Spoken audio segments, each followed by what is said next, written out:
So Apple just concluded their latest Apple event, and here is the summary of everything you need to know. In this Apple event, they released new Apple Watches, new AirPods, and of course, new iPhones. Starting from the new Apple Watch. On the Apple Watch Series 10, we now have a 30% bigger and brighter display, so you can see your watch from any angle and you can have a better experience while typing on your Apple Watch. The new Apple Watch has a faster charging speed and it can do 0 to 80% in 30 minutes. That's incredible. We now have a new chip on the new Apple Watch Series 10 called the S10 SIP, and the new Apple Watch now has the ability to detect sleep apnea. It now has the ability to track more activities like swimming data and a bunch of other things like that. Now moving to the AirPods and AirPods Pro. You can now decide if you want your AirPods to get active noise cancellation or not. The AirPods without the active noise cancellation is cheaper than the one with active noise cancellation.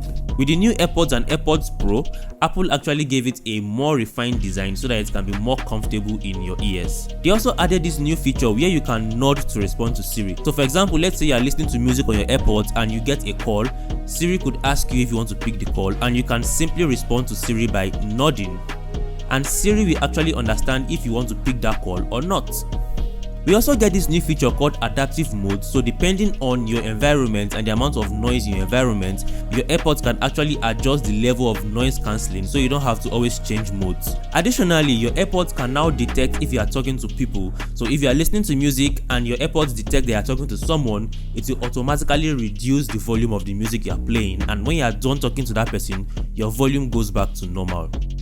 Pretty good. Unfortunately, on the AirPods Max, the only thing we get are new colors and USB-C. I'm actually quite disappointed with this one. Now moving on to the elephant in the room, the new iPhone. There are actually a lot of new features on the iPhone, but I will just point out a few. So on the iPhones, we have new colors, a brighter 2000 nits display, the action button, and of course this new button that Apple calls the camera control button.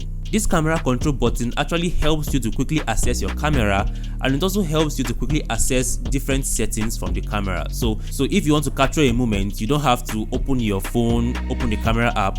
You just grab your phone, tap on the camera control button, and you can shoot your videos. Okay, the new iPhones are laced with Apple Intelligence, and honestly I think that's the biggest upgrade to these iPhones. So if you are purchasing a new iPhone 16 series, it's just as if you are getting a new assistant, because the iPhone is now way more intelligent than the way it used to be. The iPhone 16 Pro and Pro Max cameras have also been updated, and you can now shoot 4K videos at up to 120 frames per second. I mean, the camera quality on this iPhone 16 Pro is so good that they used this phone to shoot a music video for The Weeknd. And of course, we finally get Circle to search on iPhones, but Apple is calling it visual intelligence.